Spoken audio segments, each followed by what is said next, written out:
Russian President Vladimir Putin officially divorced more than 10 years ago. Since then, he's been considered single. But for a long time, people have been whispering about a secret wife, one who gave him long-awaited sons. Alina Kabaeva, an Olympic gymnastics champion with worldwide fame, is known as the most protected woman in the country. But how did a simple gymnast win Putin's heart and become one of the richest women in Russia? How many children did she have with the president? Where do they live? And why are they being hidden from the world? Watch the full video to uncover the life of Russia's secret First Lady. Let's begin. Vladimir Putin was officially married for 30 years to his wife Lyudmila, a former flight attendant, calm, reserved, and seemingly made for the role of First Lady, always in the background. They had 2 daughters, Maria and Yekaterina. Their names, professions, and even appearances were kept secret and only revealed through journalistic investigations. The First Lady accompanied Putin on foreign trips and attended official events. Their marriage seemed perfect. But in 2013, right in the foyer of the Bolshoi Theatre after a performance, they suddenly announced their divorce. Putin said, "It was a mutual decision." No further explanation. Since then, no woman has officially appeared by his side, but rumours spread across the country, rumours that just wouldn't stop. One name kept coming up, whispered over and over again: Alina Kabaeva. She is one of the most brilliant and successful gymnasts in history. Her name is in the Guinness Book of World Records as the youngest adult champion. Her image is flawless, and her life, almost like a fairy tale. But how did she end up so close to the president? And how did she go from athlete to a woman people are afraid to mention out loud? Alina Kabaeva was born in 1983 in Tashkent, the capital of Uzbekistan, to a family of professional athletes. She started rhythmic gymnastics at the age of 3. Her mother dreamed of making her daughter a star, and she was right. At 11, Kabaeva moved to Moscow with her family and started training with Irina Viner, one of the most legendary coaches. Viner immediately saw that this wasn't just a talented girl. She was looking at a future champion. Just 2 years later, Kabaeva was competing for the Russian national team. At 15, she became European champion. At 16, world champion. People called her a phenomenon. She became the face of Russian gymnastics, a media favorite, and a role model for thousands of young girls. But behind the scenes, things were different. Exhausting workouts, strict discipline, and constant struggles with weight.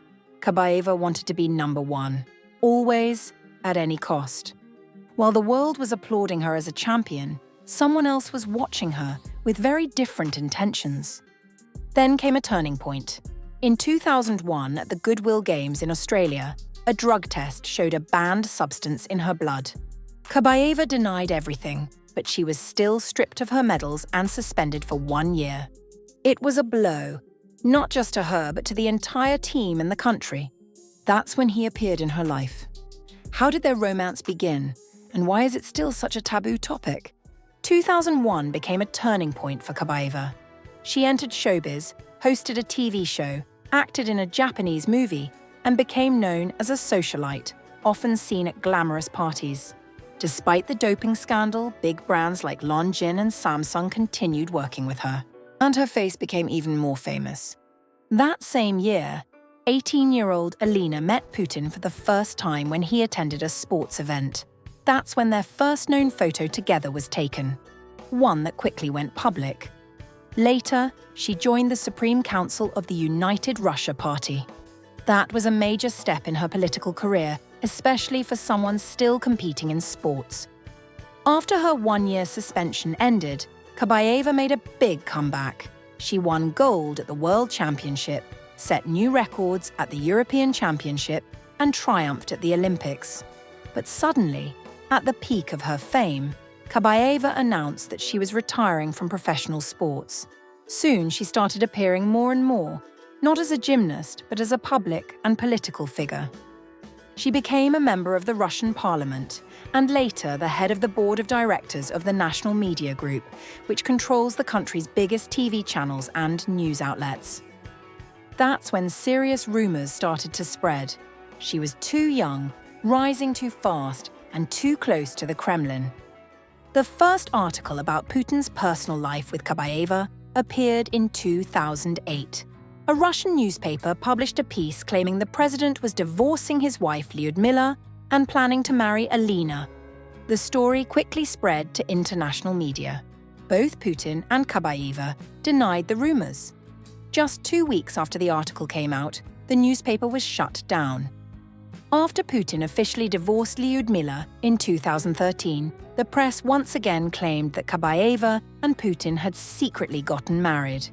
Some photos of a wedding ceremony appeared online, but it was clear the images were edited. The story was never confirmed or denied, but it spread quickly across the internet. In 2014, Alina was one of the athletes who took part in the opening ceremony of the Sochi Olympics. Journalists noticed a wedding ring on her finger, even though there was no news of a marriage. But the love story between Kabaeva and Putin didn't stop there. In 2015, a foreign outlet reported, citing insider sources, that Kabaeva gave birth to a son in a Swiss clinic. His name is Ivan. He's now 10 years old. In 2019, another boy was born in a clinic in Moscow. His name is reportedly Vladimir Jr. He is now 6. It's said that a whole floor was cleared for Alina during her stay with extra security, and the medical staff had to sign non-disclosure agreements. Later, journalists found out that the doctor who delivered the baby received a luxury apartment in central Moscow and a state award. Coincidence? The children's names are never mentioned in any official sources. No photos are published. They don't go to regular schools. According to sources, they live in total isolation, cut off from the outside world in a golden cage where everything is tightly controlled. Ivan and Vladimir Jr. are homeschooled. They have private tutors and professional trainers. They don't interact with other children, only on special occasions when the president's family gathers. Their entire environment is made up of adults, nannies, teachers, bodyguards. The family lives in a separate residence, in a restricted area with no public access. Everything is there: an ice rink, a gym, a medical centre, and a private learning facility. It's rumoured that the president plays hockey with his older son when he visits. The children spend their summers on luxury yachts, and they travel by the presidential plane and a special armoured train. The routes of this train are kept top secret. Today, 42-year-old Alina Kabaeva is one of the richest and most protected women in Russia. Her official income has been in the millions for years. In 1 year alone, she reportedly earned over $11 million.